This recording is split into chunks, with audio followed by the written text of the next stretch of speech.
Hey gang, East Coast Lumberjack here, and found a neat thing in my pile. My handle bolt. I call them bolts for handle wood, and I want to talk a bit about them. If you haven't subscribed to my channel yet, please subscribe, and you'll get these as soon as they come out. So what I've been doing the last little bit is, of course, winter's coming, and we all know it. So I'm trying to get ready for winter. So I'm stocking up a bit, bring in some handle bolts. That's what I call, once I take my logs and I split them and take that outside piece, basically a 2" by 4" piece. Looks like this.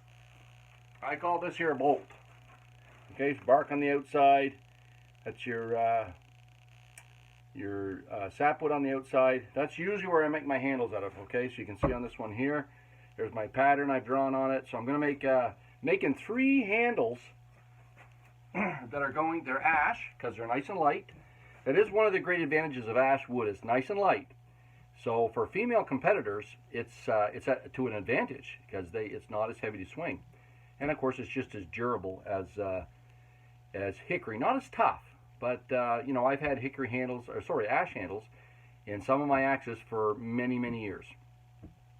They do break probably a little bit more frequently than hickory for obvious reasons. But nonetheless, I'm making these handles for a lady over in Europe.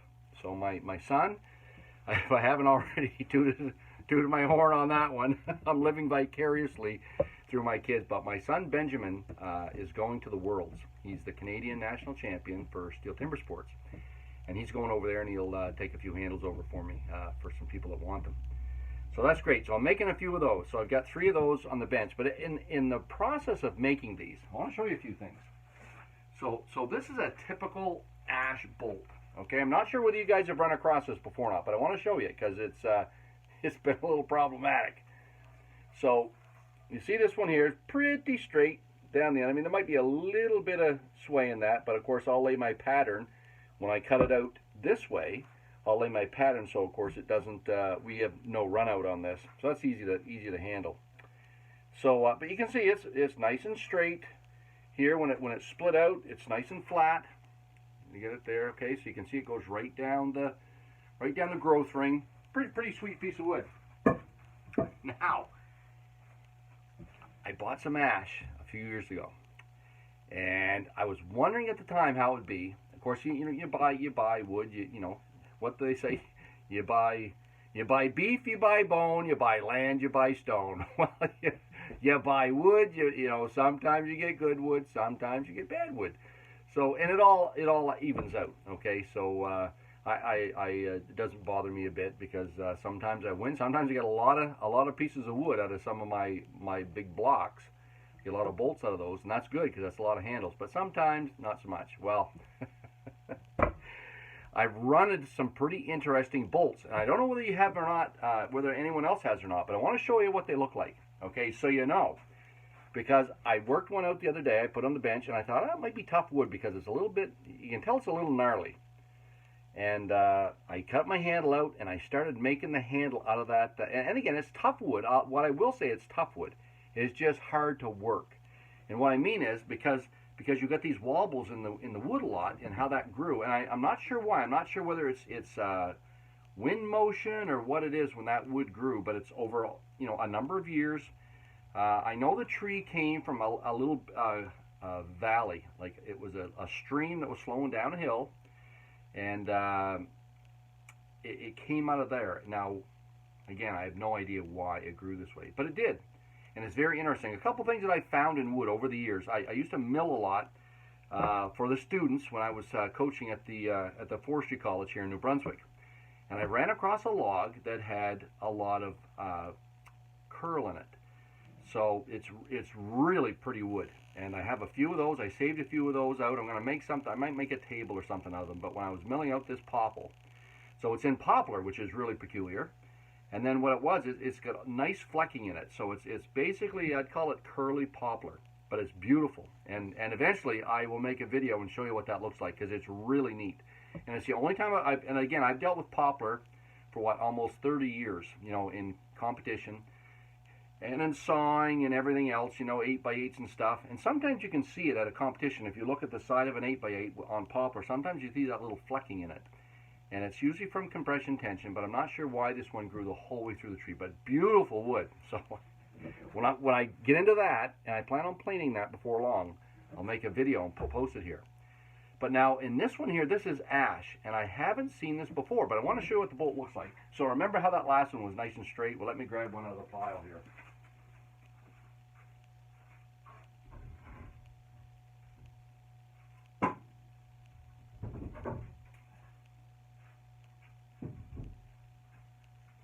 Okay, so this is it.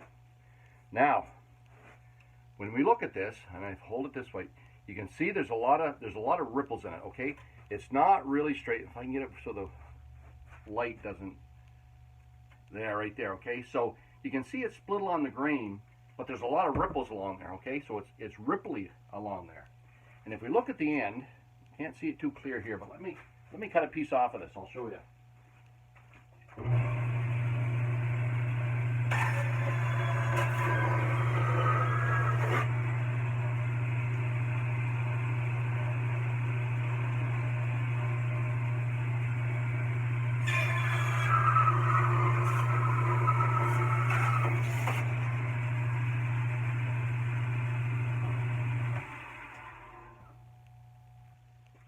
Okay, so it's not showing it really great on this one, but you can see the growth rings, they're not bad on this here. They're fairly uniform. You can see though they're a little bit wider here, a little bit narrower here. But let me grab you one. I just cut a couple up and threw them out in the wood pile. That's how bad they were. But let me go grab one of those because it shows it really well.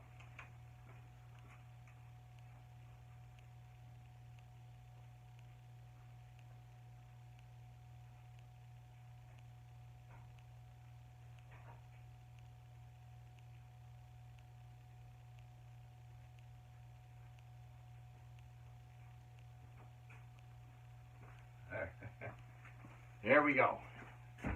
Should I have a little musical interlude there? Check this out. Okay, you see that? So this is the same growth ring. It's wide here, and it's really narrow here. So in the same growth here, along the outside of that tree, and look at it. It changes over time. It's really peculiar how this grew. Here's another one here. Look at this one. Okay, look at the outside here. Wide, narrow, you know, and it's warbly. It's really bizarre. And it's so you can tell when I look down the log, I can see these little flows and ripples in the wood. And then when I cut across grain, I get all that stuff right in the grains of the wood, which is really weird. Now, I'm not sure whether you've seen this before or not, but this here is in an ash. It's from New Brunswick. Actually, it's not too far from home where I found this. It grew in this little creek valley, and I took, I don't know, 3 or 4 logs out of that, 3-foot logs out of there and split them out. And as I was splitting them, I kept seeing that ripple down through the wood, and I thought, well, you never know, it might be really tough wood. Now, where it caused problems was when I started using the draw knife. And when I was using the draw knife, it would peel a little bit nice, and all of a sudden, like when you hit cross grain or grain that's going the opposite way, your spoke shave will jump a little bit. Okay, that's because it's cutting into the wood and then it bounces out and cuts into the wood. So it's not fun. It drives you nuts as a craftsman when you hit that stuff. So usually what I'll do when I hit that stuff is throw away the spoke shave, and I go right to my wood rasp. Okay, my Stanley Sureform, because it's a lot less aggravating to have that jumping and bumping. And it would do that. Usually what I can do is I can just peel right along nice and smooth the whole length of a handle. And that's how I like to make handles. But this one was chattering and bumping. It'd be smooth chatter bump, smooth chatter bump. And of course then what it does is it clogs up your spoke shave, so you got to take it apart and throw it. Actually, my spoke shave is due for a sharpening. That might not be a bad thing to show you. I've got a little tool out in the garage that I usually use to sharpen my my spoke shave blade, because it has to be nice and true. So I've got a machine out there that I use to do it. Maybe I'll do a post on that so you can see how we sharpen those blades. So I have a few extra blades, just in case, you know, things go crazy again. There's another worldwide phenomena that that man makes. Without going a whole lot into detail on that, but I have done a ton of research on that, and I don't mean just, you know, like plain online research. I was employed as a researcher, and I went way down a lot of rabbit holes. The Zuckerberg, where Mark Zuckerberg spends all his money. Let's see, reinvest over 90% of his proceeds in vaccinations and stuff. Anyways, there's a lot of stuff out there that the average Joe does not know. But we'll leave that for another day, because there's a lot there. Anyhow, so if things go squirrely again and you can't get stuff, I've got enough stock here. I should be able to make handles into perpetuity. It'll outlast me, I'll tell you that. So anyhow, which I think is a little smart, because you know, I think a couple years ago, 2021 and 22, smartened us up a little bit to realize, you know, things aren't always going to be as accessible as we have them. So I've been stockpiling. I've got stuff here, so if things go south, I can keep making handles. Whether you can buy them or not is another story, but I can keep making handles for a long time. And I'm getting a lot more of my supply of wood. So speaking of which, I got to make a phone call today about my hickory wood down in the States. So this is ash. It's a different kind of ash. I've never seen this before, and I've been, again, making handles for over 30 some years now, and I've never seen this in an ash log before. And I'm usually picky, but the other thing I'd say is you couldn't tell from the outside. So there's my diamonds, and they were stacked up pretty nice, you know, on top of one another. There wasn't anything really bizarre. You could see a few little ripples on the outside in the bark. I will say that if you look down the log, you could see a few little ripples, but I just thought it was the bark. I did not, of course, but I should have listened to the old East Coast Lumberjack who says bark doesn't lie, because it wasn't lying to me. When I saw that rippling on the outside, it should have told me there was something going on the inside. But nonetheless, live and learn. So there's that's what I've learned this week from that ash log. So because it was so aggravating, every time I come to these bolts today, I've been cutting them into firewood lengths and putting them in the firewood pile outside, because of course it's going to get cold here next week in New Brunswick, and I'll be burning a little bit of wood. So I will show you a couple other projects. I've got another project. It's going to just let that. Oh, just over in Beaverbank, Nova Scotia. But he wants some nice hickory cruiser handles. So these are all 32-inch hickories, nice straight grained, nice straight handles. I can line it up there for you. So I've got 4 of those to go, and he's got 2 other handles. I think he's going to come visit me. I think he's overseas right now, but he's coming to visit me here in the next week or so. Got another guy coming to the shop, Simon Labonte from Quebec. He ordered 5 ash handles and 4 ash and a hickory, and he's coming down. He'll be here tomorrow. So anyhow, we'll be chatting with him, and then we're going to do some axe testing tonight. And I've said, when I was out at Nationals, and again I keep planning on doing a show you how to test an axe in a block of wood. So hopefully I can film that tonight, and we'll have that up next week. But how to test an axe in a block of wood to find out which axe is going to chop the wood the best. So the guys from UNB are bringing out a box of axes, so there'll be a lot to pick from. So if I can get a couple of nice blocks from out back, which I have in my wood pile, and we'll go through and test their axes for them. And it should be a great example, because I think they'll have everything from really nice chopping axes to ones that don't chop that well. Because of course on a college team, you've got all kinds of levels of proficiency in the students, because some are first year and just learning how, and you don't give those guys a $1,000 axe and say, "Here, buddy, go at her." Because you might as well just take your $1,000 and throw it out the window.